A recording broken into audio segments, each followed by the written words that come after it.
अशाच नवनवीन कथा ऐकण्यासाठी लाल बटन दाबून आमच्या चॅनलला सबस्क्राईब करा।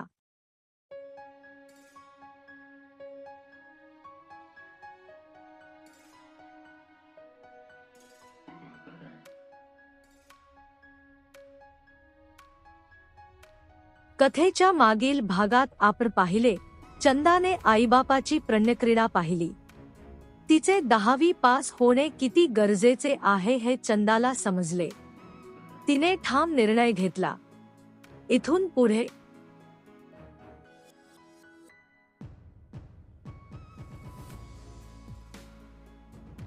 सकाळी उठल्यावर शाळेत जाताना चंदा नंदाला भेटली।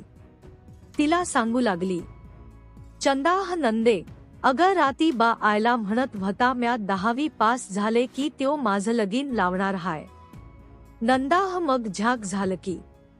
चंदा काय झाक झालं इथं मला इंग्रजीचं टेन्शन आल्या, कशी म्या 10वी पास होणार? नंदा हे बघ चंदे, कशी होणार त्यावर म्या उपाय सांगितला हाय तुला, आता तुझ्यावरच हाय सगळं। चंदा वय ग म्हणूनच म्या ठरिवलं हाय नंदे। नंदा उत्साहाने, काय ठरिवलंस ग? चंदा म्या तयार हाय पाटील मास्तरबर झोपाया। नंदा काय? म्या सपान तर बघत न्हाय नव्ह।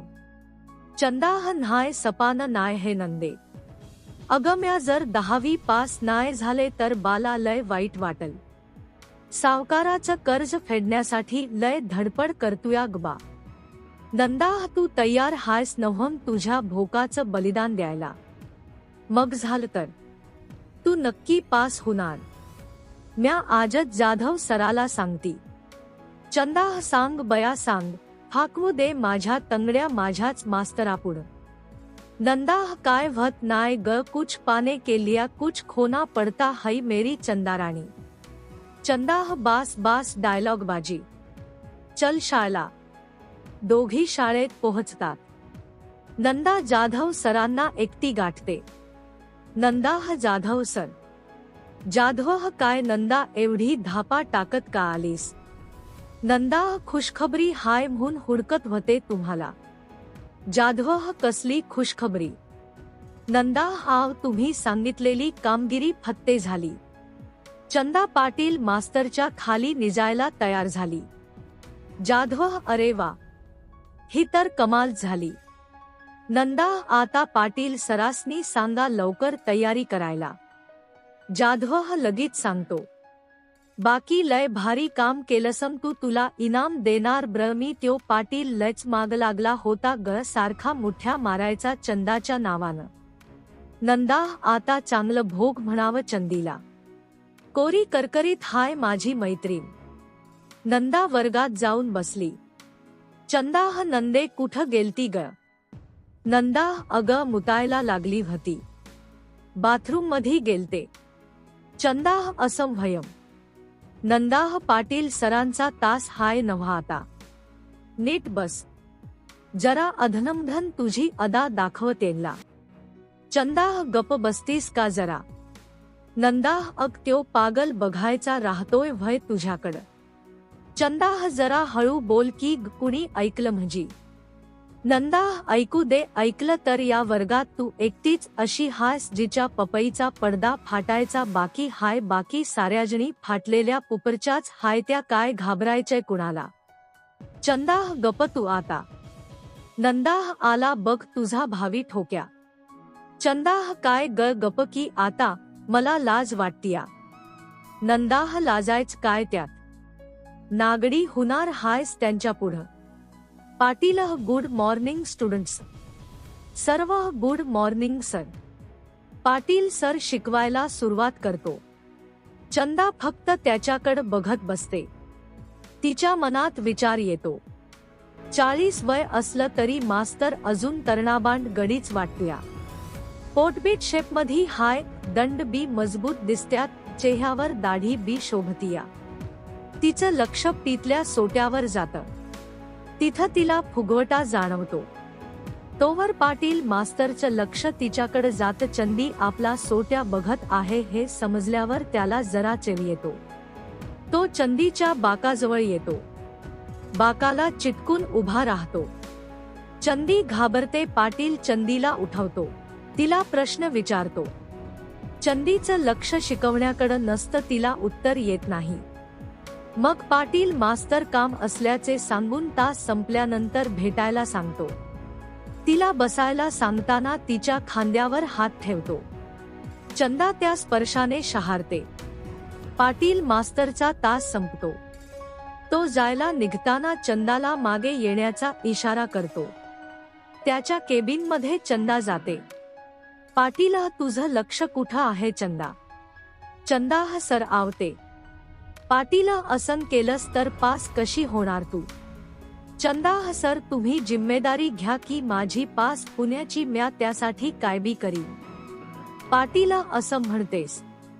चल, घेतली तुला इंग्रजीत पास करायची जिम्मेदारी. पण आपल्याला नुसतं शाळेत शिकून नाही जमायच. त्यासाठी शाळेबाहेर जावं लागेल. तुझा एक्स्ट्रा तास घ्यावा लागेल. एखाद्या शांत ठिकाणी जाऊया आपण. मग तिथं तुला शिकवतो मी सगळं. चंदा, कुठं यावं लागल? पाटील, उद्या शाळेच्या टायमात इथं ये. मग जाऊ आपण गावाबाहेर. माझं फार्म हाऊस आहे तिकड. मोकळ्या वातावरणात तुला शिकवतो ब्रह्मी. चंदा, ब्र मास्तर, जाऊ का आता म्या? पाटील, जा वर्गात जा आता. चंदा वर्गात येऊन बसते. नंदा तिला विचारते. नंदा, काय म्हणलं ग सर? चंदा सांगती नंतर सुटल्यावर. नंदा, ब्र. शाळा सुटल्यावर दोघी घराकडे निघतात. वाटेत थांबतात. नंदा, काय म्हणले ग पाटील सर? चंदा, उद्या त्यांच्या फार्म हाऊसवर जायचंय. नंदा, फार्म हाऊसवर म्हणजे उद्या तुझ्या भोकाचं उद्घाटन होणार तर? चंदा, मला तर बया भ्या वाटत्या. कसं होईल सगळं? नंदा, होईल समद नीट. न काळजी करू.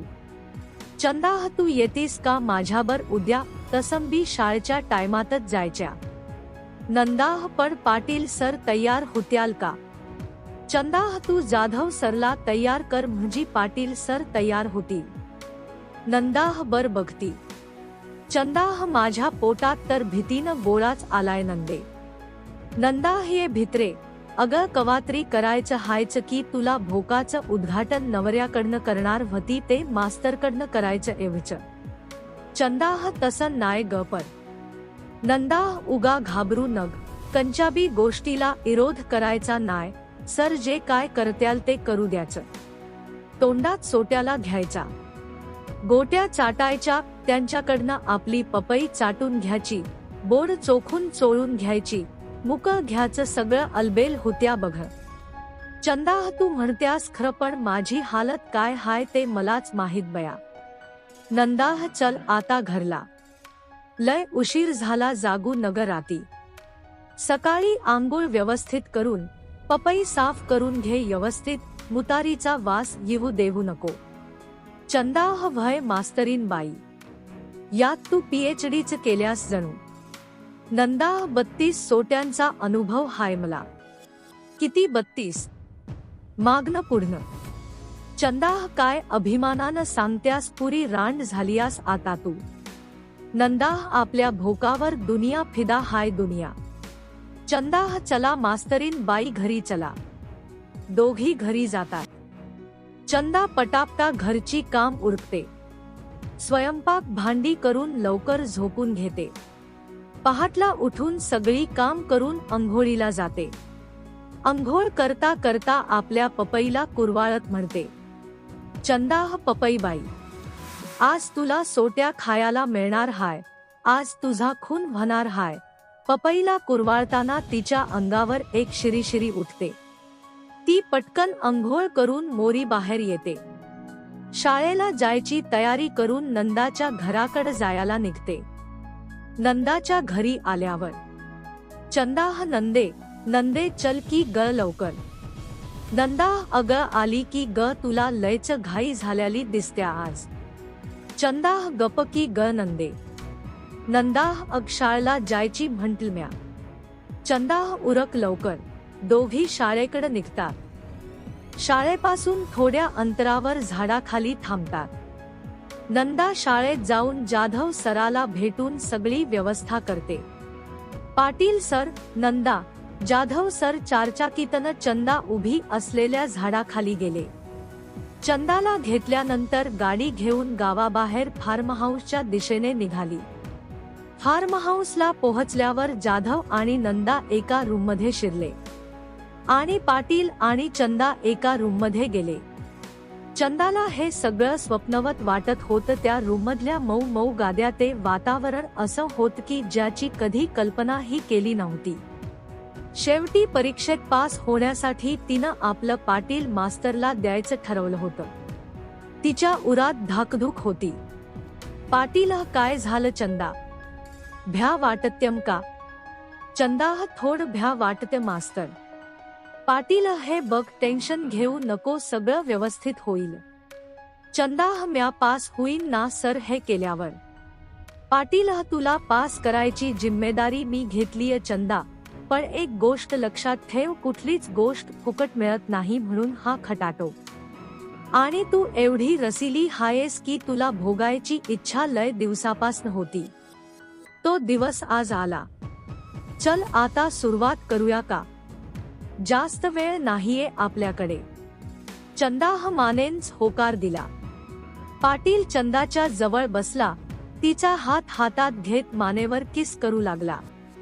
चंदाला आपण काय प्रतिसाद द्यावा हेच कळेना. ती फक्त स्तब्ध बसून होती, तिचे श्वास वाढत होते. मग पाटील चंदाच्या समोर बसला, तिचा ड्रेस उतरवत तिच्या छातीवर नाक घासू लागला.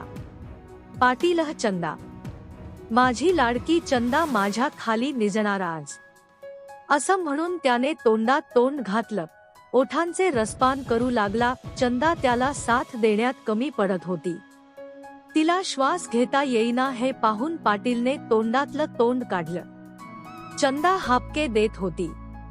तिला धाप लागली. पाटील तिला ओरडला, तुला पास व्हायचं असं तर नीट साथ दे, नाहीतर निघ इकडनं. चंदा मला समजून घ्या मास्तर, पहिलीच येळ हाय माझी.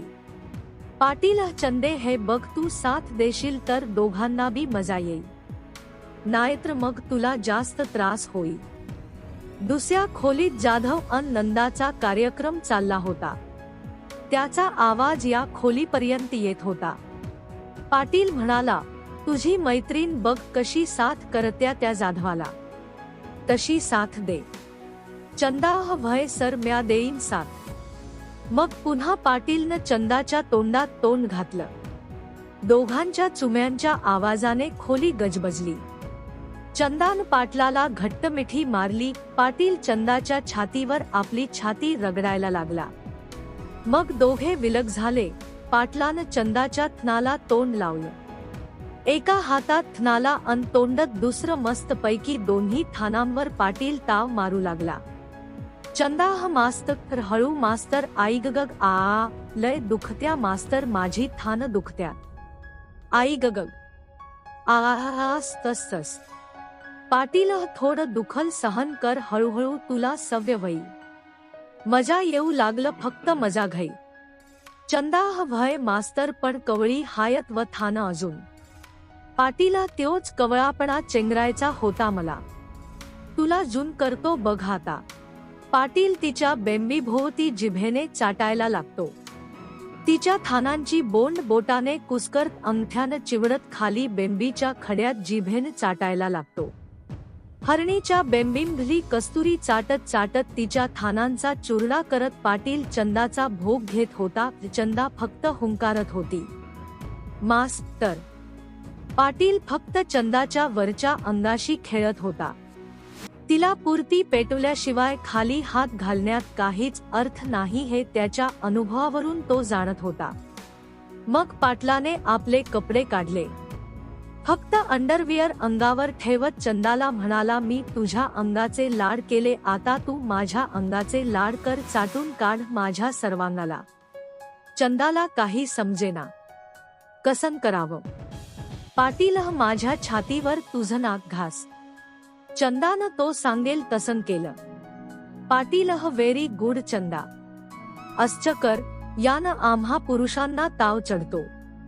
पुढे माझ्या छातीचे बोंड चाट चोख त्यांना. चंदाला नंदानं सांगितलेलं आठवलं, जे सांगतील ते करायचं. चंदाची जीभ पाटील मास्तरच्या उघड्या देहावर सराईतपणे चालत होती. कमरेपर्यंत आल्यावर तिला पाटीलच्या अंडरविअर मधला फुगवटा दिसला. ती टणकन बाजूला झाली. पाटील, काय झालं चंदा? चंदा, ते तुमच्या चड्डीतलं. पाटील, ते होय. पाटीलनं अंडरवेअर काढून टाकली. त्याचा सोट्या उघडा पडला. त्याला हातात घेऊन मास्तर चंदाच्या दिशेने जाऊ लागला. पाटील सरांच्या आणि चंदेच्या मध्ये सुरू असलेला कार्यक्रम असंच चालू राहणार आहे पुढच्या भागात, तर नक्की बघा पुढील भाग. तत्पूर्वी मित्रांनो, तुम्हाला जर आमचे व्हिडिओ आवडत असतील तर आमच्या व्हिडिओला लाईक करा आणि व्हिडिओ पहिल्यांदा बघत असाल तर आमच्या चॅनलला सबस्क्राईब करा.